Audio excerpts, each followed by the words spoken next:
Halo guys, balik lagi di channel Rangkum Movie. Di video kali ini, gua akan membawakan film anime yang berjudul Natsu no Tunnel Sayonara no Deguchi. Film yang disutradarai oleh Tomohisa Taguchi. Tanpa basa-basi, langsung aja ke inti videonya.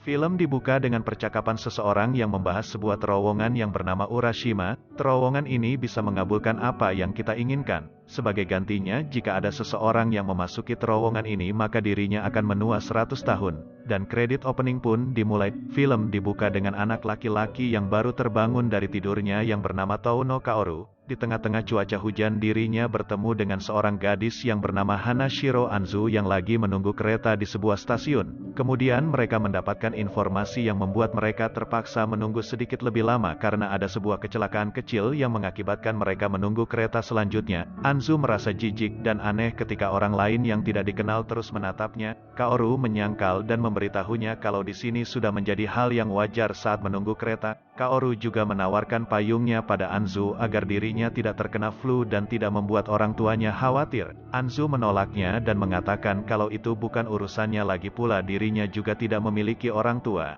Namun Anzu menerimanya setelah dia mendapatkan kata-kata yang cukup menyakitkan dari Kaoru. Anzu juga meminta nomor ponsel Kaoru agar dirinya mudah menghubunginya saat ingin mengembalikan payungnya. Dan di sini juga dua karakter ini saling mengetahui nama satu sama lain. Keesokan harinya di kelasnya Kaoru kedatangan murid baru dari Tokyo yaitu Hanashiro Anzu. Namun Anzu menolak untuk memperkenalkan diri karena di dirinya tidak ada hal yang istimewa. Saat jam istirahat banyak murid yang ingin berkenalan dengannya. Namun Anzu selalu menolak dan mengatakan kalau dirinya tidak membutuhkan hal itu. Sikap sombongnya itu membuat salah satu murid bernama Kawasaki menghampirinya dan mengambil buku manga dari tangan Anzu. Kawasaki juga mengatakan pada Anzu kalau manga yang dia baca terlihat buruk dan sudah berjamur dan menjatuhkan bukunya itu ke lantai. Anzu yang tidak terima mendapatkan perlakuan seperti itu, dirinya pun berdiri dan memukul Kawasaki hingga jatuh tersungkur. Kawasaki yang menerima pukulan dari Anzu membuat dirinya mengalami cedera di bagian wajahnya. Kemudian scene berpindah pada Kaoru yang terbangun dari tidurnya akibat mendengar suara pecahan kaca di sebuah ruangan, yang ternyata suara pecahan itu berasal dari ayahnya yang sedang mabuk. Ayahnya meluapkan kemarahannya karena dirinya mendapatkan informasi dari mantan istrinya yang ingin mengunjungi makam Karen yaitu adiknya Kaoru untuk membersihkan dan berdoa sebagai hari kematian Karen. Respon Kaoru mendengar hal itu sangat biasa saja dan hal itu menjadi hal wajar sebagai orang tua.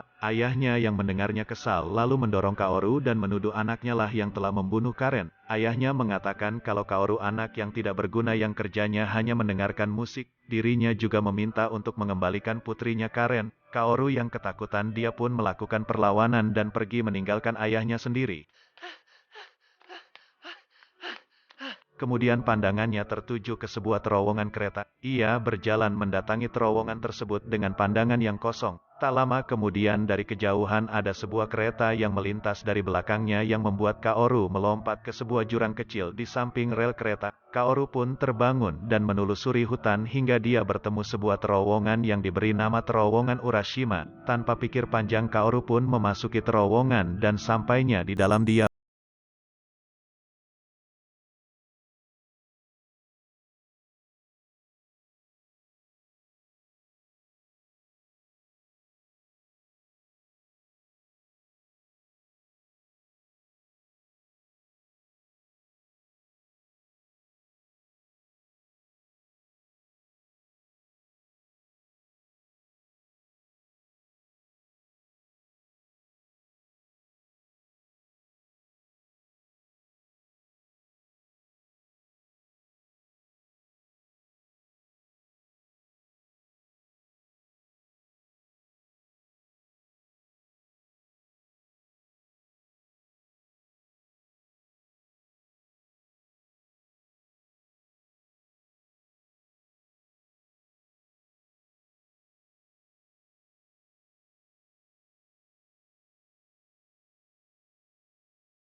manga hingga meminta uang pada ayahnya, hingga pada akhirnya kakeknya meninggal. Namun hal itu membuat orang tuanya merasa lega dan menganggap kalau kakeknya itu hanyalah beban mereka. Saat Anzu menceritakan pada orang tuanya ingin menjadi seorang mangaka, orang tuanya mengusirnya karena orang tuanya tidak mau melihat anaknya bernasib sama seperti kakeknya. Kemudian Anzu membuat manga buatannya, namun hal itu diketahui oleh orang tuanya yang membuat manga itu dirobek dan dibuang oleh orang tuanya. Anzu juga memberitahunya kalau dia ingin menjadi mangaka terkenal dan ingin memiliki bakat yang istimewa. Kemudian Kaoru meminta izin untuk melihat manga buatannya. Namun hal itu ditolak mentah-mentah karena dirinya merasa tidak puas dengan ceritanya. Kaoru pun mengatakan jika manga itu tidak dibaca oleh orang lain maka manga itu cuma jadi seperti kertas biasa. Manga buatannya pun dibaca oleh Kaoru. Kaoru memujinya karena manga buatannya lumayan rumit namun penyusunan karakternya sangat tepat. Mendapat pujian dirinya, Anzu senang dan berterima kasih padanya. Kaoru juga mengatakan kalau Anzu tidak perlu lagi memasuki terowongan Urashima karena sudah memiliki bakat yang istimewa. Anzu menyangkal dan mengatakan kalau Kaoru lah yang memiliki hal yang istimewa sebab Kaoru rela mengorbankan segalanya tanpa ragu hanya untuk mewujudkan impiannya itu. Karena itulah Kaoru bisa menemukan terowongan Urashima itu. Anzu pun mendorong Kaoru dan mengatakan padanya kalau dirinya ingin pergi ke dunia tempat Kaoru berada.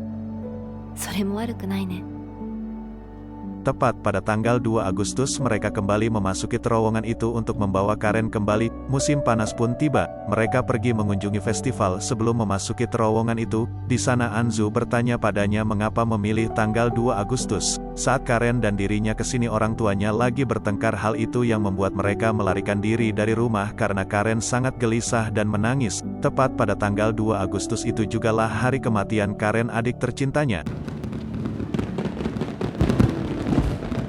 Keesokan harinya Kaoru menerima pesan dari Anzu yang mengajaknya bertemu di suatu tempat. Di sana Anzu bercerita kalau dirinya mengirimkan manganya, dan manganya diterima di editor majalah dan mereka juga menawarkan untuk bekerja sama membuat manga bersama. Mendengar peluang baik bagi Anzu, Kaoru memutuskan menunda memasuki terowongan pada tanggal 2 Agustus karena hal ini menjadi peluang Anzu untuk menggapai impiannya. Kemudian mereka mengunjungi stasiun pertama saat mereka bertemu. Di sana mereka mengulangi percakapan mereka saat pertama bertemu. Namun kali ini mereka melakukan itu dengan suasana dan perasaan yang berbeda.